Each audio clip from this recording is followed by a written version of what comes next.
Welcome back, BrookLAN, yet again. But this time, instead of top 8, we're top 4. We're counting up. We're moving up. We have finally made it to top 4. It has been a long day, but that does not change the excitement I have for this top 4 match. Yeah, right. Both of these players have been playing excellent today, and it is going to be a great top 4 matchup to show to everyone. Yeah, absolutely. And I've been really excited to be able to cast today and be here on the couch with you. It's been a blast, and to be able to keep the momentum and keep the energy flowing with these amazing sets and these amazing teams has honestly been a blast. So thank you for that. But we are going to jump into our top 4.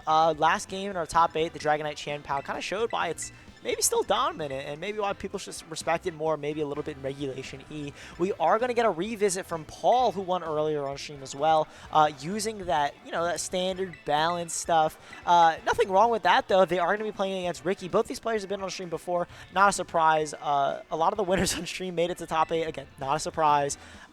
Both these teams are super, super cool. I think even the balance stuff, as I said before, is like I even like balance is cool to me. Like I think it really exemplifies and allows you to showcase your skills as a player because it's just a lot of good Pokemon, right?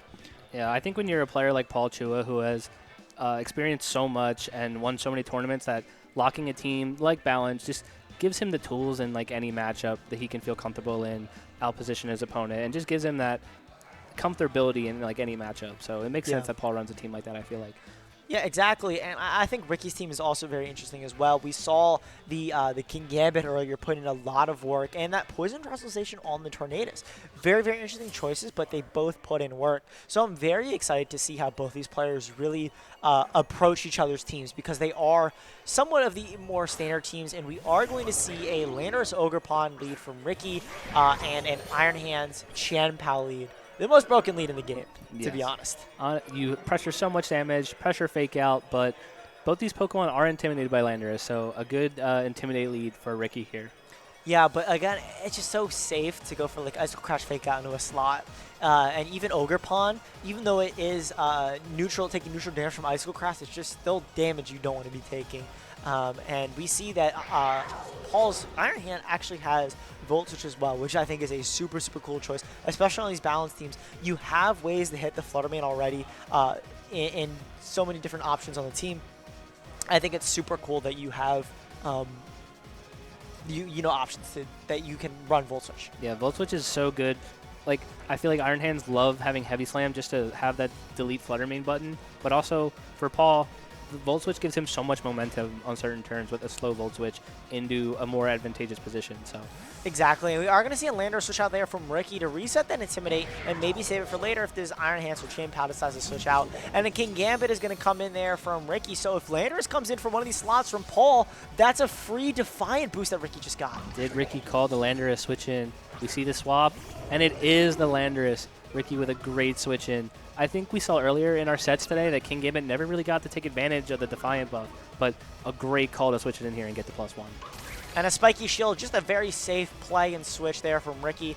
Spiky Shield covering for anything like a fake out going, a Drain Punch calling the switch there from the Landorus. Paul recognizing that if Landorus comes into the Gambit and gives it the Defiant boost, I'm at least going to get something out of it, that being the Drain Punch. We gave Ricky so much credit for calling the switch in, but Paul also called the switch in. Yeah. I mean, it still hung on because this Iron Hands is at -1, but such a great play to cover for the switch with the Drain Punch there. Yeah, like even though your King Gambit is taking so much damage from Drain Punch, Paul still has to respect something like a Kowtow Cleave or a Sucker Punch into the Landorus. You really have to be careful of how you play your Landorus here into the King Gambit, and the Ogerpon is still staring you in the face as well. It's at -1, but it's still threatening that Terrestrialization can do lots and lots of damage. We are going to see the Landorus on Paul's side switch out there, and it's going to be into the Chien-Pao, which is boosting up the attack there. So if the King Gambit did decide to go for something like a Sucker Punch, we are going to see a Ogerpon switch out there as well. Out comes the Ogerpon, in comes the Fluttermane. Felt kind of safe there. And the King Gambit switches as well. We see the double switch here. Ricky not liking his position on the field. And we see the Landorus come back out with next to the Fluttermane, get another Intimidate. And I think that was a good play. Now this Iron Hand is -2. Let's see what it locks in here. Just another Drain Punch. Landorus eats this very comfortably. So Again, Paul might have been on the front foot after calling the King Gambit switch in, but I like Ricky's positioning here with the double switch. Yeah, absolutely. So I think Ricky made an amazing position there where Ricky, you trade a lot of HP on your King Gambit for a favorable position. So you know that Paul has the Landorus in the back now, and you've reset it to the turn 1 game state where it's Chien Pao Iron Hands, except this time Iron Hands is at -2, doesn't have access to Fake Out, so it's way less threatening than it was on turn 1. And the Fluttermane now being on the field instead of the Ogre Pawn, Ricky is threatening a Dazzling Gleam into Paul's Pokemon here, possibly forcing a Terrestrialization. Yeah, Fluttermane in such a good offensive position here. Both these Pokemon are severely intimidated, and this Fluttermane can even go for the Terra Fairy here potentially and resist even more Dark moves. But we see the Landorus actually Grass Slice here, go for the Flying Terra, offer this boosted Terra Blast damage onto this Landorus. What I'm really curious is if Ricky went for something like a Terra Blast plus a Moonblast in his Iron Hands. The Iron Hands isn't really able to do much. This is able to take advantage of the Chien Pao that brings the Iron Hands to about 50%, and if this is a Dazzling Gleam, that's going to do a lot of damage. The Iron Hands hangs on! Wow. It hangs on by 9, and the Chien Pao is knocked to his Focus Sash. That is a crazy live from the Iron Hands. Yeah, the Iron Hands is Focus Sash. I meant the Chien Pao. Sorry, everyone. But the Icicle Crash is going to go to the Fluttermane. That Fluttermane is bulky, and something like a Heavy Slam there, right, where I feel like if you're Paul, you're really regretting not having Heavy Slam there, or at least not going for Wild Charge. But if you Wild Charge, right, you lose your Iron Hands. But the problem now is that your Iron Hands is so low, you can't even use it to switch into something. Yeah, I mean, you recycle Fake Out, which could come into play later, and you get rid of your -2 attack drops, just in case you are able to get some damage off later. But, I mean, that is I am surprised by Iron Hands bulk on a continuous basis, but to live the double up there is something, like, it's just insane. Yeah, and as I was thinking, I think if Ricky went for a Moonblast there instead, you get the guaranteed kill. But also, I understand breaking the Chien Pao, right, and bring it to Sash. I think something like the King Gambit here, right, you're able to sacrifice it. There's no really need for it. You know Paul's game plan by now, even though you don't know their 4th Pokemon. I think King Gambit is kind of a dead weight in this matchup because of the way they positioned it. We see the Landorus on Paul's side also go for the Terra Flying, also going for this boosted damage. We see Ricky's actually go first, a Terra Blast into the Chien Pao, taking it out at 1 HP. It is a guaranteed knockout every time. We'll see what Paul did with his Landorus here, also going for the Terra Flying. It locks in the Terra Blast. Which target does it go into? Into the King Gambit, and I imagine it's so low that it will indeed pick up. Yeah, Terra Flying, Terra Blast is still a strong move. That double stab, right? You have the already stab from the flying on the Landorus, and then you get the double with the Terrestrialization. Of course. Super, super strong move.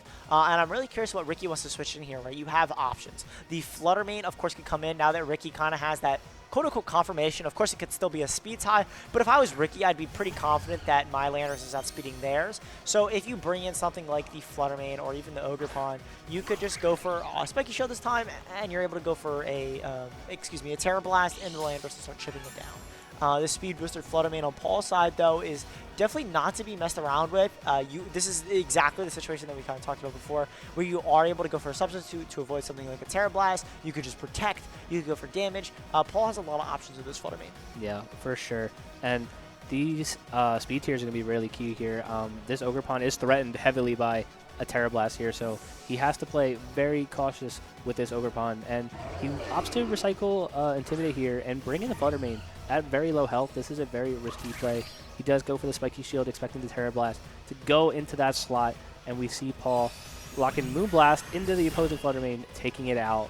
Well, remember, Paul's not locked into anything being that booster energy, but Ricky is about to be very soon, as they will bring in Landorus as their last Pokemon here. That being the Landorus and the Ogre Pawn for Ricky's side.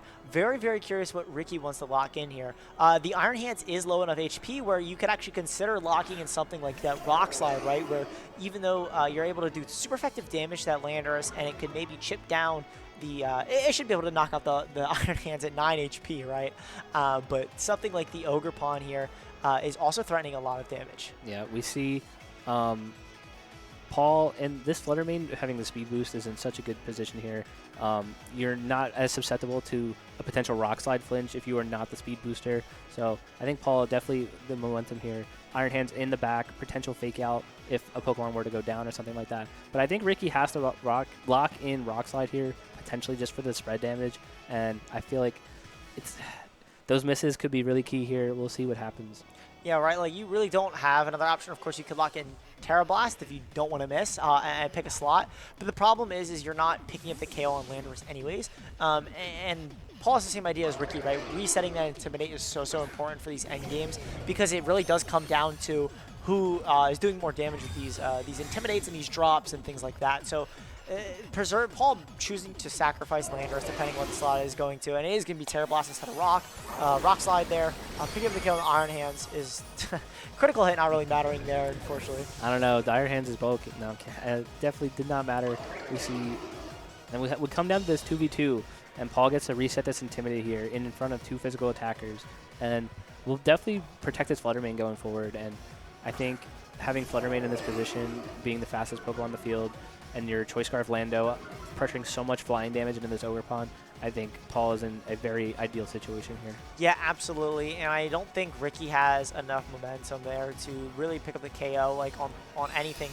We don't see a Protect there on the Ogre Pond. That's huge if this Terra Blast goes off and picks up the KO on this Ogre Pond. We see Ricky's Landorus go next, clicks the Tearing Blast into the Landorus, not doing much damage at all. Paul locking in the Terra Blast of his own, clicking it into the Ogre Pond, and that is a one-hit knockout. And that's huge for Paul there, and I think pretty much secures the game, right? Ricky had the option to lock in something like that Rock Slide. Doesn't really have that option anymore after locking the Terra Blast, so there's no possible way for Ricky to really win this game 1 here. But I'm very excited to see how Ricky's going to adapt in game 2 because I don't think that game 1 was bad at all. No, I think Paul just got into a really advantageous position with his Flutter Mane, and, you know, we see the speed boosting Flutter Mane, like, you definitely lose a large amount of damage as a booster special attack or a spec set rather, but the speed control that Paul had and the position he was able to get Flutter Mane in was such a good, it was such a good spot for him, and shows why this booster speed Flutter is so good for his team. Yeah, absolutely. You're able, like, the thing about Speed Booster Flutter is you are able to match pace with those Scarf Landorus, right? The whole reason people run Scarf Landorus is to outspeed a lot of the bulky and fast Pokemon in the format, like the Fluttermanes, like the Ogre Ponds, like the Urshifus. And having access to Speed Booster on your Fluttermane allows you to retake that speed control in exchange for usually damage.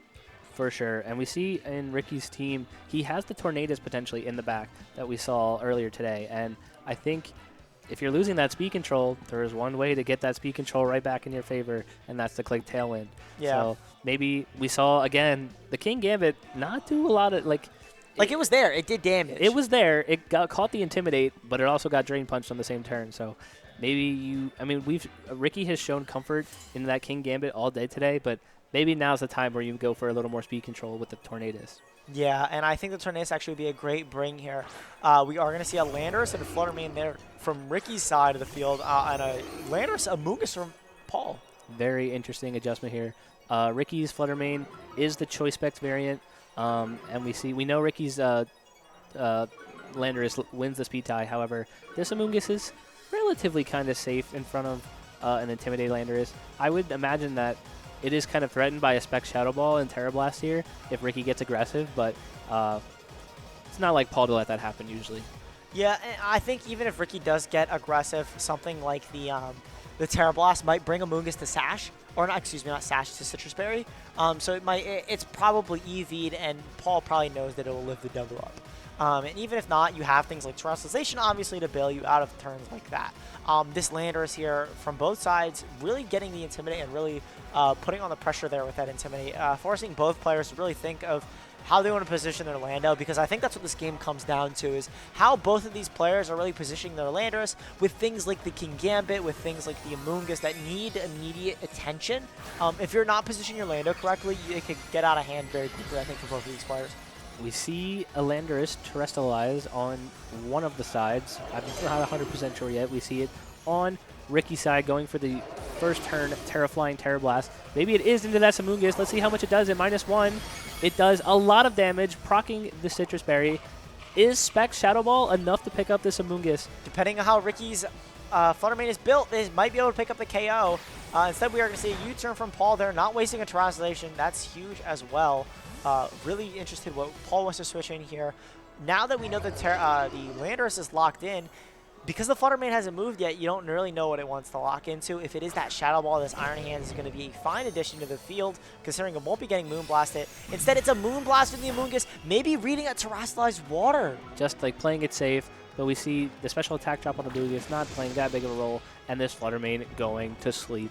That's a huge turn one for Paul, because the thing about Amoonguss is normally when you down a Pokemon or you're doing a lot of HP, they don't have the regenerate ability. So Paul is going to be able to cycle out this Amoonguss and get some HP back, or go for a Protect if they want to read that the Terra Blast is coming out. Paul is in the driver's seat after that turn one. Yeah, now this Landorus is very vulnerable to a Wild Charge from this Iron Hands. It is still -1. Paul could easily cycle in another Intimidate, go to -2, and just have so much momentum now that this Flutter Mane is asleep. And it's so scary, too, because, again, this is where you really want Heavy Slam. You want to take advantage of the one turn that Flutter Mane is guaranteed to sleep, and even if they swap out the Flutter Mane, you at least have Heavy Slam to threaten that and force them to do that. But with Wild Charge, I feel like it's so obvious that it's probably going into that Landorus slot that Ricky is pretty safely able to switch out into an Ogerpon here and is going to be able to resist that Wild Charge damage. It'd be interesting to see if Paul calls a switch and targets down this Flutter Mane while it's sleeping. I mean, again, it does Heavy Slam would one-shot, but Wild Charge still does a lot of damage too, and could be very valuable into this, especially next to Chien-Pao. This could be big damage into the Flutter Mane. Would probably pick up the one-shot. This Flutter Mane takes its turn to sleep, and this Iron Hands clicks Drain Punch into the Ogerpon. Oh, wow, that does over 50%. That's also really good information there. That's definitely within Icicle Crash range, without an Intimidate, obviously, as well. And this Wild Charge from Iron Hands could hurt, as you kind of said before. And guess what? Because the Landorus is that flying type now, there is no safe switching for this Wild Charge. It may be lowered, but you're still taking damage. Absolutely not. And if this Flutter Mane stays asleep, I think Paul might just run away with momentum here. He has turned this balanced team into a hyper offense situation here with Chien-Pao Iron Hands, and is threatening so much damage. Well, I've kind of said it earlier today, but I think Iron Hands Chien-Pao is an amazing lead. It offers so much pressure, and I think even with, the Intimidates and things like that, with Lando running around, you have access to things like Lash Out, Icicle Crash, forces a Terrestrialization with the Focus Sash, you have Fake Out, you have all these tools on lead, and it's just so oppressive. We see the Ogerpon swap out back into the Landorus, wanting an Intimidate here. Is at full health, but is not going to want to see a nice move regardless. It does not want to get to eat an Icicle Crash. I wouldn't be surprised. Oh, we do see Flutter a Mane wake up though wakes from up. Flutter Mane. Moonblast, remember, locked into that now. Shadow Ball, Iron Hands down to such low HP.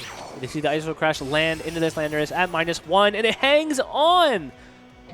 Huge lift from the Landorus, and Wild Charge next to Chien-Pao at -1 does not pick up the Flutter Mane. Did Ricky just gain back a lot of momentum on this turn? I think so, but you also have to consider that now Paul has to make a guess.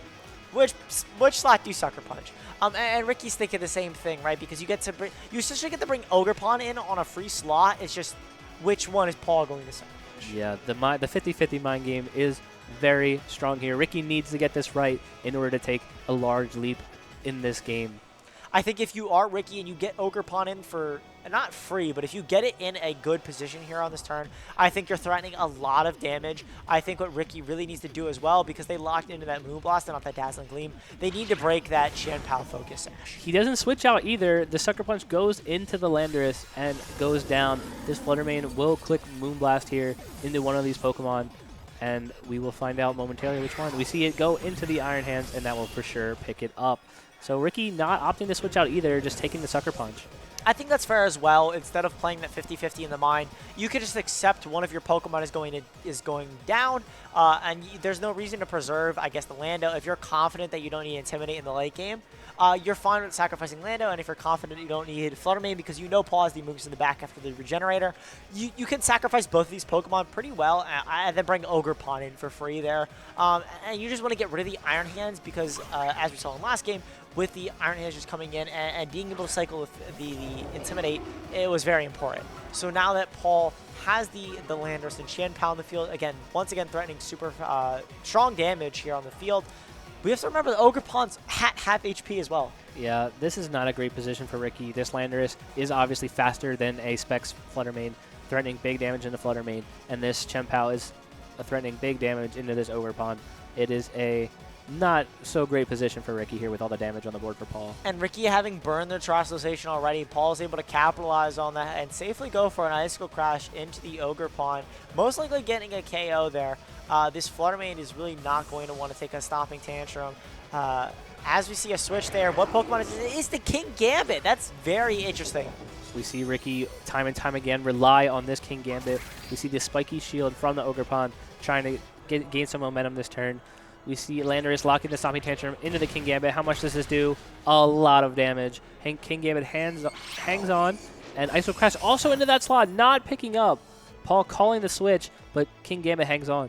But I think that I think that hands interaction earlier, why Ricky prioritized that hands makes a lot more sense in retrospect now, because you have King Gambit in the back. You recognize as Ricky that you really need to get rid of this Iron Hands. It's what called your switch in with the Drain Punch. If I can get rid of that, Ricky's probably thinking I can probably win with King Gambit. But King Gambit taking the double up there from Stomping Tantrum, Sword of Ruin boosted, plus Icicle Crash.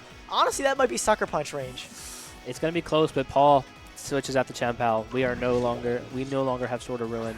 I think this Lando for sure hangs on now with the Moongus hitting the field. We see a Follow Me from the Fire Ogre Pawn, not a move you typically see on Fire Ogre Pawn.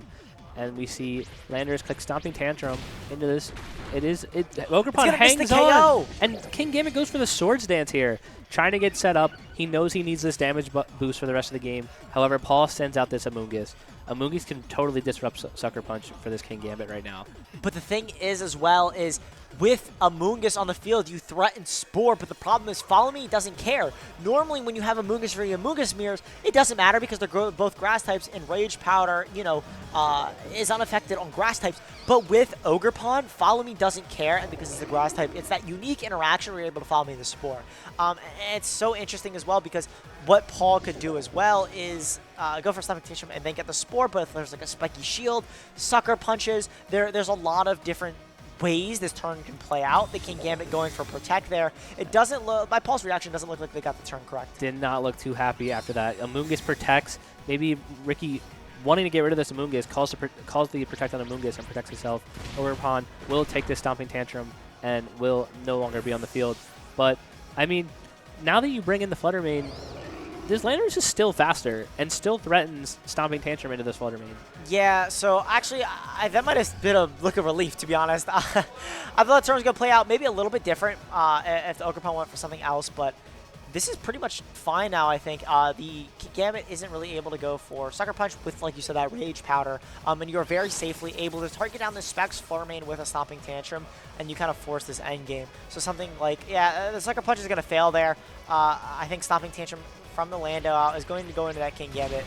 Yeah, I think with the Rage Powder and Ricky clicking the Sucker Punch, this game is just over for Paul. I mean, I think if he got rid of the Flutter Mane this turn and left King Gambit, having Flutter Mane in the back with Protect would like also just help him in this endgame deal with Sucker Punch. But we see Paul opt to take out the King Gambit and puts himself in a 3v1 situation. Yeah, so Ricky is going to forfeit, and Paul is going to take the win and top 4 2-0. Yeah, very impressive from Paul. I think just felt so comfortable in the matchup throughout and like showed how this balanced team, you throw in Chien-Pao on this team with the Focus Sash, it just makes this team so threatening at any time.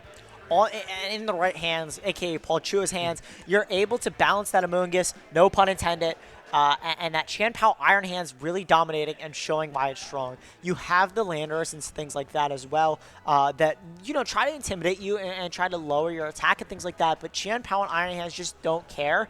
And with things like that Volt Switch as well, you have that extra layer of pivotability where I don't even know if that's a word, pivotability. It's a word now. It's a word now, but the Iron Hands is able to pivot in and out with the Volt Switch, or you could Raw Switch in and out. And with things like Amoonguss, Rage Powder, and your own Landorus and U-Turn, there's just so much switching and pivoting that the team really, really excels when you're able to get turns like Paul did correctly. 100%. And shouts out to Ricky. Ricky put in a great performance today. Top 4 at these kind of locals is not easy. He's leaving with points. And put on a good show today. Won on stream earlier, put in a good performance against Paul. Really, really loved using his King Gambit. And no matter the matchup, King Gambit was in the back. Yeah, I don't think King Gambit did much today, but, when it was on, I was a fan of it. I loved King Gambit. We didn't get to see what it did off stream, so maybe that's the reason he went 5-1. But, it was there when he needed it. And absolutely. full credit for maybe it's his favorite Pokemon. Full credit for bringing that no matter what. Yeah, and congratulate my favorite Pokemon is Fluttermane, Iron Hands, All right. Urshifu, Tornadus. But You're only allowed one favorite Pokemon. but congratulations on both players for making top 4. And congratulations for Paul for being our first finalist. We're going to be back in just a little bit. We're going to figure out our second finalist, and we'll be back for finals very, very soon. So stay tuned. You are not going to want to miss this finals. Paul Chua versus whoever wins the other top 4. We'll find out. We'll find out. Stay tuned. We'll be right back.